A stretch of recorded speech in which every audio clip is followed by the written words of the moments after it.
As Australians prepare to vote in an historic referendum, the ABC's Voice correspondent Dan Bourchier has been travelling across the country talking to Indigenous communities about what the vote on a voice to Parliament means to them.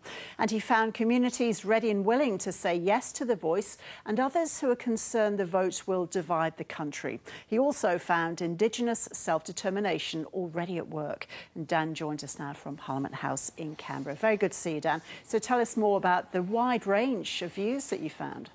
Oh, Ros, great to be with you. Well, that is exactly what we found when we had the time and space to sit on country and to travel around the nation. We heard a whole range of views from those who say that the voice to Parliament is the right step forward, that it's the thing that will make a difference and create change, of having Aboriginal and Torres Strait Islander people at the decision table when the matters about their lives are being decided. There are those in the middle who say they just don't know, that they're worried about not having enough information. They're not sure what to make of it all. And then there are those on the no side, on one hand saying that this will either be too big or too small, depending on who you ask, but that also it's raising a whole lot of other questions about treaty and sovereignty that some say need to be dealt with first. And then there are a whole range of views in between that. Let's have a little listen to some of what we found. This is your time, your chance, your opportunity to be a part of making history. It will be a moment of national unity. But for many, the debate has been unsettling. We're taking 25 million people with us in this change journey. That's a lot of people. That's a hell of a big, ask. This referendum won't change who we are. It will reveal who we are. Whatever the outcome, our country will be different on the Monday after. The ballot paper doesn't begin to capture the complexity of this conversation. We don't need to embed this in our constitution in such a way that it creates a rift. You're going to have a large part of the population now seen as an isolated group of people with privileges that the other people don't. We live these issues and are impacted by them daily, whatever they may be.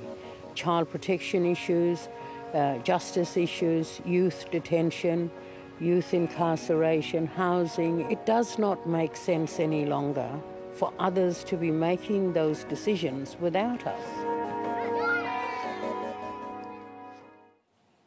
So, Ros, just some of the views there that we heard, and we were very clear about trying to take this away from politics and from the yes and no campaigns, all of whom get regular airings on your programs and across the media. This was really about trying to elevate the voices of Aboriginal and Torres Strait Islander people, as well as other Australians that might not ordinarily be getting a voice in this discussion. Because while, of course, we are talking about a voice to Parliament, this is also that incredible opportunity to listen to the many different and varying perspectives that are rising out of this debate.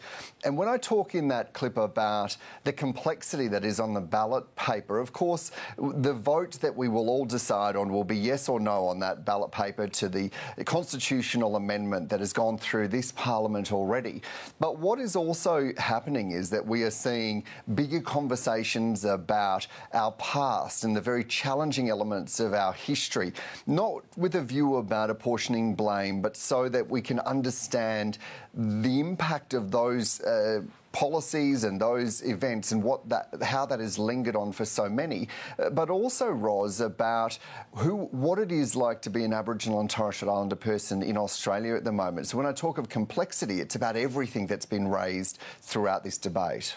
Dan, you also asked people what would happen if the no vote succeeds, as most of the polls point to.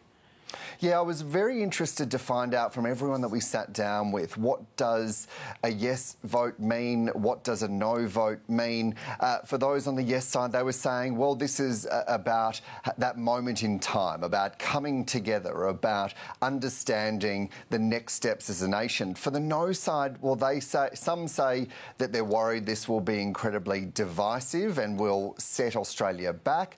Others in the report say that they think that it no vote is actually the pathway that we need to take to have a reckoning about who we are as a nation. There were some, like Anne Vanderberg that I spoke to, who said that she just doesn't know, that she said in her words that she feels ignorant because she doesn't know what to vote and whose voices to listen to in all of this. So there was a huge range and array of views on that question as well. And what we've really tried to do is give Australians a chance to listen to these different voices, but also to understand a number of different ways, Ros, that Aboriginal and Torres Strait Islander people are carving out space in democracy, be that through the South West Agreement that was largely uncontroversial in Western Australia, or the Murdi-Paki Regional Assembly in regional New South Wales that is doing what it says is turn up democracy. Everyone that rocks up gets heard, and then they talk about solutions for their own challenges in their own community.